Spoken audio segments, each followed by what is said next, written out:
रतनपुर के उन घने जंगलों और उस शापित हवेली को पीछे छोड़े हुए अब पूरे 6 महीने बीत चुके थे। समय अपनी रफ्तार से चल रहा था और जिंदगी धीरे धीरे पटरी पर लौटने लगी थी। वह काली रात जब हवेली की दीवारें ढह गई थीं और वह तांबे का कलश आग की लपटों में पिघल गया था, अब अभिराज के लिए किसी धुंधले बुरे सपने जैसी हो गई थी।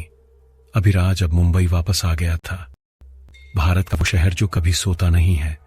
यहां की गगनचुंबी इमारतें, सड़कों पर दौड़ती गाड़ियों का कभी न खत्म होने वाला शोर और अपनी सॉफ्टवेयर कंपनी के काम का दबाव, इन सब ने मिलकर अभिराज को यह यकीन दिला दिया था कि वह सुरक्षित है। उसने अपने मन को समझा लिया था कि वह यक्षिणी सिर्फ एक पुराना किस्सा थी जो उस मलबे के साथ हमेशा के लिए दफन हो चुका है। रामू काका अब गांव के मंदिर में अपना बचा हुआ जीवन शांति से बिता रहे थे और अभिराज यहां अपनी नई दुनिया में व्यस्त हो गया था।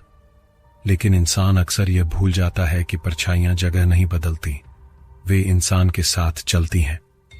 अतीत का वो साया जिसे अभिराज मिटा हुआ समझ रहा था, वह दरअसल सिर्फ इंतजार कर रहा था। घड़ी में रात के 2 बज रहे थे। मुंबई के एक पॉश इलाके में स्थित स्काईलाइन टावर्स की 18वीं मंजिल पर अभिराज का आलीशान फ्लैट था। बाहर समुद्र से आने वाली हवाएं खिड़कियों के कांच से टकरा रही थीं। फ्लैट के अंदर पूरा सन्नाटा था। सिर्फ एयर कंडीशनर की धीमी सी हमिंग आवाज गूंज रही थी जो कमरे को ठंडा रखे हुए थी। अभिराज अपने किंग साइज बिस्तर पर गहरी नींद में सोया हुआ था। रेशमी रजाई में लिपटा हुआ उसका शरीर शांत था, लेकिन उसका दिमाग शायद अब भी कहीं न कहीं बेचैन था। अचानक अभिराज की आंख खुल गई। किसी ने दरवाजा नहीं खटखटाया था, न ही कोई शोर हुआ था। फिर भी उसकी नींद ऐसे टूटी जैसे किसी ने उसे झकझोर कर जगाया हो। एक अजीब सी घबराहट उसके सीने में उठ रही थी। उसने नींद से भरी आंखों को मलते हुए कमरे के चारों तरफ देखा। सब कुछ सामान्य लग रहा था। नाइट लैंप की नीली रोशनी कमरे में एक शांतिपूर्ण माहौल बना रही थी। शायद कोई बुरा सपना था, अभिराज ने खुद से बुदबुदाते हुए कहा और करवट बदलकर रजाई ठीक की। उसे प्यास लग रही थी। उसका गला एकदम सूखा हुआ था, जैसे उसने सदियों से पानी न पिया हो। उसने साइड टेबल पर रखा पानी का जग उठाया और गिलास में पानी उंडेला। जैसे ही उसने गिलास को अपने होठों से लगाया, वह ठिठक गया। पानी, वह पानी साधारण नहीं था, वह बर्फ जैसा ठंडा था। इतना ठंडा कि उसके दांत सिहर उठे। उसने सोचा कि शायद एसी का तापमान बहुत कम हो गया है। उसने गिलास वापस रखा और साइड टेबल पर पड़े रिमोट को उठाया। रिमोट की स्क्रीन पर 24 डिग्री चमक रहा था। तापमान सामान्य था। तो फिर पानी इतना ठंडा क्यों था? और सिर्फ पानी ही नहीं, अब उसे महसूस हुआ कि कमरे की हवा भी बदल चुकी थी। रजाई के अंदर होने के बावजूद उसे ठंड लग रही थी। एक ऐसी ठंड जो त्वचा पर नहीं बल्कि हड्डियों के अंदर तक चुभ रही थी। उसके मुंह से सांस छोड़ते वक्त भाप निकल रही थी। अभिराज उठकर बैठ गया। उसकी धड़कनें अब थोड़ी तेज हो चुकी थीं। तार्किक दिमाग ने उसे समझाया कि मौसम बदल रहा होगा या उसे बुखार चढ़ रहा है। वह बिस्तर से नीचे उतरा ताकि किचन से ताजा पानी ला सके। जैसे ही उसके नंगे पैर बेडरूम के फर्श पर पड़े, एक अजीब सी सिहरन उसके पूरे शरीर में दौड़ गई। फर्श गीला था। अभिराज हैरान रह गया। 18वीं मंजिल के बंद बेडरूम में फर्श गीला कैसे हो सकता है? उसने नीचे झुककर देखा। नाइट लैंप की धुंधली रोशनी में उसे दिखाई दिया कि बिस्तर के चारों तरफ पानी की एक पतली परत फैली हुई है। वह पानी स्थिर नहीं था, बल्कि बहुत धीरे धीरे बह रहा था, जैसे कमरे के किसी कोने से कोई अदृश्य झरना फूट पड़ा हो। ये क्या मजाक है? अभिराज ने झुंझलाते हुए सोचा। बाथरूम का नल खुला रह गया क्या? या कहीं पाइप फट गया? वह गीले फर्श पर चलता हुआ बाथरूम की तरफ बढ़ा। उसके पैरों के नीचे पानी की छप छप आवाज उस सन्नाटे में बहुत तेज लग रही थी। लेकिन जैसे जैसे वह बाथरूम के दरवाजे के करीब पहुंचा, एक जानी पहचानी गंध ने उसके नथुनों को जकड़ लिया। वह गंध किसी सीलन या गंदे पानी की नहीं थी। वह एक बहुत ही मीठी, मादक और नशीली खुशबू थी। गीली मिट्टी की सौंधी महक और उसके साथ घुली हुई रात की रानी के फूलों की तीव्र गंध। अभिराज के कदम वहीं जम गए। उसका हाथ बाथरूम के दरवाजे के हैंडल पर ही रुक गया।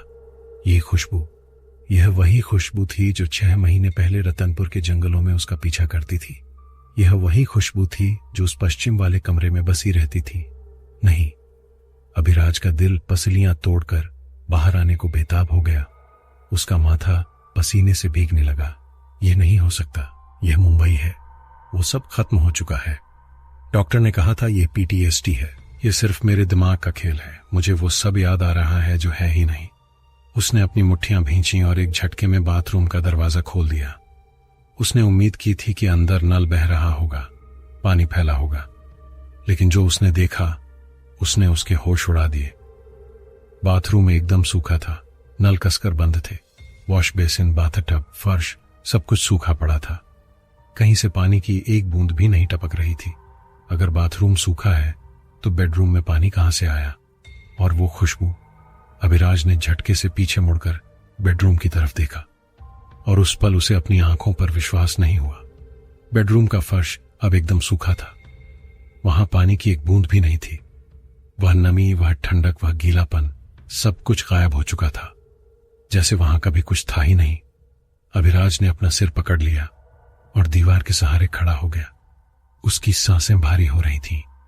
मैं पागल हो रहा हूं, उसने खुद से कहा। अकेलेपन और पुरानी यादों ने मुझे घेर लिया है। मुझे कल ही डॉक्टर से मिलना होगा, शायद दवाइयों की जरूरत है। वह लड़खड़ाते कदमों से वापस बिस्तर की तरफ गया।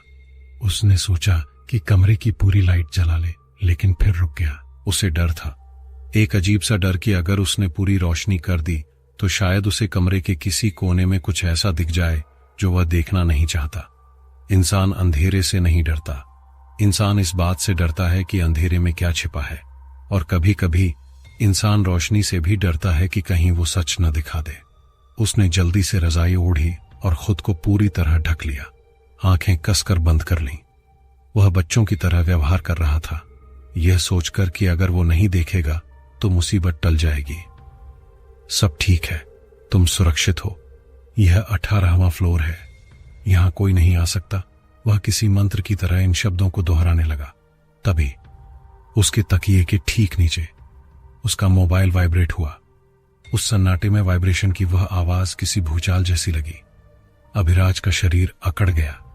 इतनी रात को कौन मैसेज कर सकता है? क्या ऑफिस से कोई मेल है या किसी दोस्त का कॉल? उसने डरते डरते रजाई के अंदर से हाथ निकाला और फोन उठाया। स्क्रीन की तेज रोशनी उसकी आंखों में चुभी। व्हाट्सएप पर एक नोटिफिकेशन था। भेजने वाले का कोई नाम नहीं था, सिर्फ एक नंबर था, एक अननोन नंबर। अभिराज ने मैसेज खोला। मैसेज में कोई शब्द नहीं लिखे थे, सिर्फ एक मीडिया फाइल थी, एक ऑडियो रिकॉर्डिंग, 10 सेकंड की ऑडियो फाइल। अभिराज का अंगूठा प्ले बटन पर मंडराया।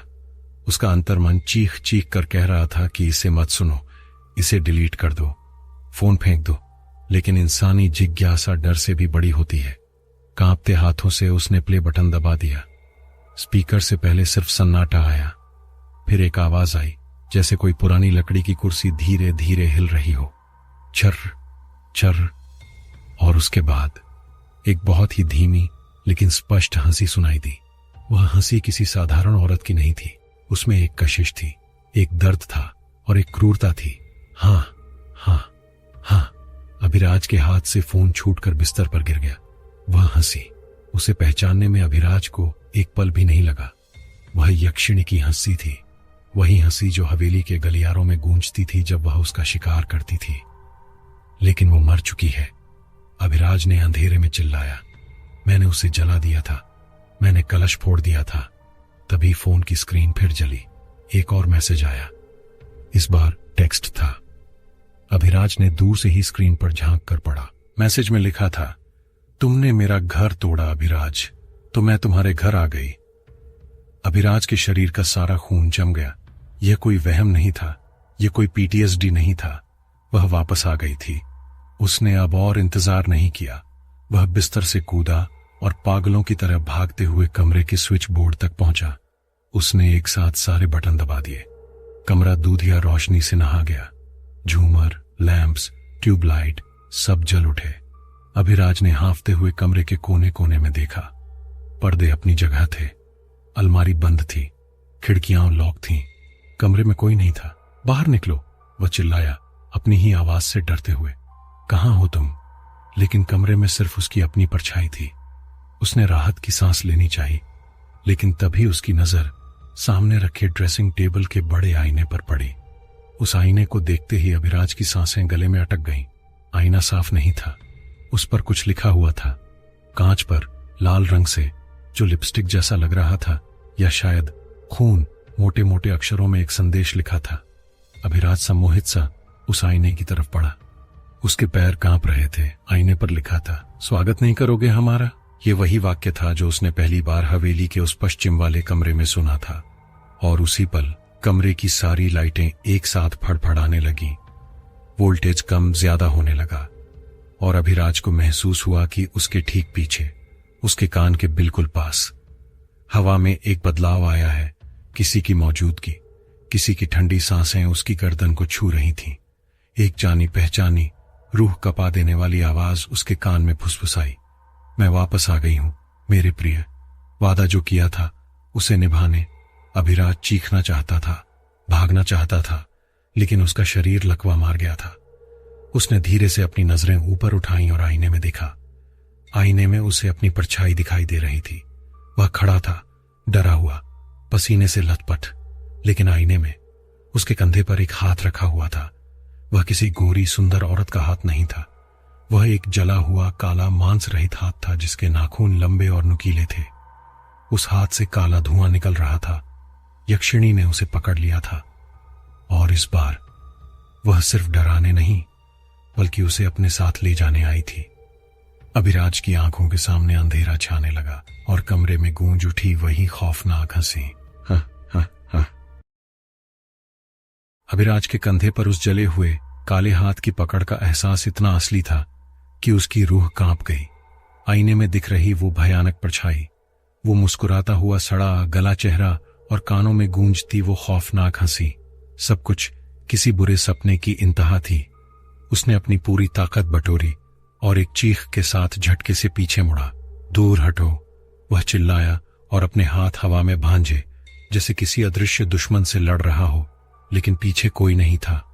कमरा खाली था। दूधिया रोशनी में नहाई हुई दीवारें खामोश थीं। न कोई काला धुआं था, न कोई सड़ा हुआ हाथ और न ही वो लाल साड़ी वाली औरत। सिर्फ एयर कंडीशनर की धीमी आवाज और अभिराज की अपनी भारी सांसें सुनाई दे रही थीं। अभिराज का सीना धौंकने की तरह चल रहा था। वह पागलों की तरह कमरे के चारों कोनों में देखने लगा। वह अभी यहीं थी। उसने महसूस किया था वह ठंडा स्पर्श, वह जलन, वह सब झूठ नहीं हो सकता। वह लड़खड़ाते हुए वापस ड्रेसिंग टेबल के पास गया और आईने को देखा। उसकी आंखें फटी की फटी रह गईं। आईना साफ था। कांच पर लाल रंग से लिखा हुआ वह संदेश, स्वागत नहीं करोगे हमारा, अब वहां नहीं था। कांच एकदम बेदाग चमक रहा था, जैसे वहां कभी कुछ लिखा ही न गया हो। यह कैसे मुमकिन है? अभिराज ने कांपते हाथों से आईने को छूकर देखा। मैंने अभी देखा था, अपनी आंखों से। उसने अपना सिर पकड़ लिया। क्या वह सच में पागल हो रहा है? क्या डॉक्टर सही थे? क्या रतनपुर की घटनाओं ने उसके दिमाग पर इतना गहरा असर डाला है कि अब उसे मतिभ्रम हो रहा है? वह खुद को समझाने ही वाला था कि यह सब उसके दिमाग का खेल है। तभी उसके कंधे पर एक तीखी जलन महसूस हुई, जैसे किसी ने वहां जलता हुआ कोयला रख दिया हो। दर्द इतना तेज था कि उसके मुंह से कराह निकल गई। वह आईने के करीब गया और अपनी टी शर्ट का कॉलर नीचे खींचा। जो उसने आईने में देखा, उसे देखकर उसके पैरों तले जमीन खिसक गई।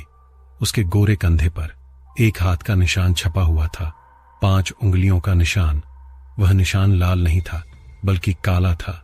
ऐसा लग रहा था जैसे किसी ने उसकी त्वचा को जलाकर वहां अपनी मुहर लगा दी हो, और उस जले हुए निशान से हल्का हल्का धुआं निकल रहा था। अभिराज ने कांपती उंगली से उस निशान को छूना चाहा, लेकिन दर्द की एक लहर ने उसे रोक दिया। यह वहम नहीं था, यह पीटीएसडी नहीं था, यह असली था। वह यही है। अभिराज बुदबुदाया, वह मेरे साथ मुंबई आ गई है। उस रात अभिराज एक पल के लिए भी सो नहीं पाया। उसने घर की सारी लाइटें जलाकर रखीं। वह लिविंग रूम के सोफे पर बैठकर हनुमान चालीसा का पाठ करता रहा, लेकिन उसका ध्यान बार बार घर के अंधेरे कोनों की तरफ जाता रहा। उसे हर परछाई में वह लाल साड़ी दिखाई दे रही थी। उसे हर थोड़ी देर में वह रात की रानियों की खुशबू आती, जो अगले ही पल गायब हो जाती। यह एक मनोवैज्ञानिक खेल था जो यक्षिणी उसके साथ खेल रही थी। सुबह हुई। सूरज की किरणों ने शहर को रोशन कर दिया। बाहर गाड़ियों के हॉर्न और मुंबई की भागदौड़ शुरू हो चुकी थी। उजाले ने अभिराज को थोड़ी हिम्मत दी। उसने सोचा कि घर में रहने से अच्छा है कि वह ऑफिस चला जाए। लोगों के बीच रहेगा तो शायद सुरक्षित महसूस करेगा। और वैसे भी यक्षिणी तो रात की शक्ति है, दिन के उजाले में उसका क्या काम। यही सोचकर अभिराज तैयार हुआ और अपनी कार लेकर ऑफिस के लिए निकल पड़ा। उसका ऑफिस बांद्रा कुर्ला कॉम्प्लेक्स की एक कांच की इमारत में था। वह एक बड़ी टेक कंपनी में सीनियर डेवलपर था। जैसे ही वह ऑफिस पहुंचा, वहां का माहौल हमेशा की तरह व्यस्त था। कीबोर्ड्स की खटखट, कॉफी मशीन की आवाज और सहकर्मियों की बातें। इस शोरगुल ने उसे थोड़ी राहत दी। उसने अपने डेस्क पर जाकर लैपटॉप खोला और काम में डूबने की कोशिश की। दोपहर के 3 बज रहे थे। अभिराज एक कोडिंग प्रोजेक्ट पर काम कर रहा था। उसकी टीम एक नए ENP को लॉन्च करने वाली थी और उसे कोड में आ रहे कुछ बग्स को ठीक करना था। अचानक उसकी स्क्रीन फ्लिकर करने लगी। स्क्रीन 1 सेकंड के लिए काली हुई और फिर वापस आ गई। अरे यार, अभिराज ने सोचा। लैपटॉप भी खराब होना था। उसने अपनी स्क्रीन पर लिखे कोड को ध्यान से देखा। वह हैरान रह गया। वह C++ की कोडिंग कर रहा था, लेकिन स्क्रीन पर जो कोड लिखा था वह अपने आप बदल रहा था। हरे रंग के अक्षर स्क्रीन पर नाच रहे थे। उसने टाइप करना बंद कर दिया था, लेकिन कर्सर अपने आप चल रहा था, जैसे कोई और उसके लैपटॉप को रिमोटली कंट्रोल कर रहा हो। अभिराज ने माउस हिलाने की कोशिश की, लेकिन वह जाम हो चुका था। उसने लैपटॉप को शट डाउन करने के लिए पावर बटन दबाया, लेकिन लैपटॉप बंद नहीं हुआ। और फिर स्क्रीन पर कोड के बीच में अंग्रेजी के शब्द बनने लगे। वह कोडिंग की भाषा नहीं थी। System out, println, error, love not found, error, promise broken. Abhiraj के माथे पर पसीना आ गया। उसके आसपास बैठे सहकर्मी अपने काम में व्यस्त थे। किसी को भनक भी नहीं थी कि उसकी स्क्रीन पर क्या चल रहा है। अचानक स्क्रीन का बैकग्राउंड सफेद से गहरा लाल हो गया, खून जैसा लाल, और स्क्रीन के बीचों बीच एक चैट बॉक्स पॉप अप हुआ। उसमें लिखा था, भीड़ में छिप नहीं पाओगे अभिराज। अभिराज ने घबराकर लैपटॉप की स्क्रीन को जोर से बंद कर दिया। धड़ाम। पास बैठी उसकी कलीग स्नेहा चौंक गई। क्या हुआ अभी, सब ठीक है? उसने पूछा। अभिराज का चेहरा पीला पड़ चुका था। हाँ, नहीं, बस लैपटॉप क्रैश हो गया। मैं जरा वॉशरूम होकर आता हूं। वह तेज कदमों से वॉशरूम की तरफ भागा। उसे मुंह पर पानी के छींटे मारने थे। उसे यकीन नहीं हो रहा था कि वह शक्ति अब डिजिटल दुनिया में भी घुसपैठ कर सकती है। यक्षिणी सिर्फ एक रूह नहीं थी, वह एक ऊर्जा थी जो किसी भी माध्यम से उस तक पहुंच सकती थी। ऑफिस का वॉशरूम खाली था। वहां बहुत सारी लाइटें लगी थीं और बड़े बड़े आईने थे। अभिराज ने नल खोला और ठंडे पानी से अपना चेहरा धोया। उसने आईने में अपना चेहरा देखा। उसकी आंखों के नीचे काले घेरे थे और वह बीमार लग रहा था। संभालो खुद को, उसने अपनी परछाई से कहा। तभी वॉशरूम की लाइटें झपझपाने लगीं। Flicker, flicker. अभिराज का दिल बैठ गया। नहीं, यहां नहीं। उसने आईने में देखा। उसके पीछे वॉशरूम के सबसे आखिरी क्यूबिकल का दरवाजा धीरे धीरे खुल रहा था। क्री के उस अंधेरे क्यूबिकल के अंदर से पानी बहकर बाहर आ रहा था। गंदा काला पानी, और उस पानी के साथ वही पायल की आवाज गूंजने लगी। लेकिन इस बार आवाज फर्श से नहीं आ रही थी। आवाज दीवारों के अंदर से आ रही थी, जैसे पूरा वॉशरूम एक स्पीकर बन गया हो। अभिराज पीछे मुड़ा। उसने देखा कि क्यूबिकल के अंधेरे में 2 लाल आंखें चमक रही हैं और एक सुरीली आवाज गूंजी। यहां बहुत ठंडक है अभिराज, क्या मुझे अपनी बाहों में गर्म नहीं करोगे? अभिराज ने दरवाजे की तरफ भागना चाहा, लेकिन वॉशरूम का मुख्य दरवाजा अपने आप लॉक हो गया। हैंडल जाम हो गया। बचाओ, वह चिल्लाया, लेकिन उसकी आवाज साउंड प्रूफ दीवारों के बाहर नहीं जा रही थी। क्यूबिकल से अब काला धुआं निकलने लगा। वह धुआं फर्श पर रेंगता हुआ अभिराज के पैरों की तरफ बढ़ रहा था। जैसे ही धुएं ने उसके जूतों को छुआ, अभिराज को लगा जैसे उसके पैर किसी ने जकड़ लिए हों। वह हिल नहीं पा रहा था। वह साया अब क्यूबिकल से बाहर निकल आया। इस बार वह लाल साड़ी में नहीं थी, वह एक मॉडर्न ड्रेस में थी। वही ड्रेस जो अभिराज की एक्स गर्लफ्रेंड ने पहनी थी। जब उनका ब्रेकअप हुआ था। लेकिन चेहरा यक्षिणी का था। वह अभिराज के दिमाग से खेल रही थी, उसकी यादों का इस्तेमाल कर रही थी। वह धीरे धीरे उसके पास आई। उसके कदम जमीन पर नहीं पड़ रहे थे, वह हवा में तैर रही थी। उसने अपना हाथ बढ़ाया और अभिराज के गाल को छुआ। उसकी उंगलियां बर्फ जैसी ठंडी थीं। तुम मुझसे भाग नहीं सकते, उसने फुसफुसाया। तुम जहां जाओगे मैं वहां मौजूद हूं। तुम्हारे घर में, तुम्हारे ऑफिस में, तुम्हारे कंप्यूटर में, तुम्हारी नसों में। उसने अपना चेहरा अभिराज के चेहरे के एकदम करीब किया। आज रात तैयार रहना, आज हम अपनी अधूरी सुहागरात मनाएंगे। अचानक वॉशरूम का दरवाजा बाहर से किसी ने जोर से खटखटाया। अभिराज, तुम अंदर हो? वह स्नेहा की आवाज थी। उस आवाज के आते ही यक्षिणी का साया एक पल के लिए कांपा और फिर काले धुएं में बदलकर एग्जॉस्ट फैन की तरफ उड़ गया। पानी गायब हो गया, लाइटें ठीक हो गईं, दरवाजा अपने आप क्लिक करके खुल गया। स्नेहा खड़ी थी, हैरान परेशान। तुम ठीक हो? अंदर लाइटें क्यों बंद चालू हो रही थीं?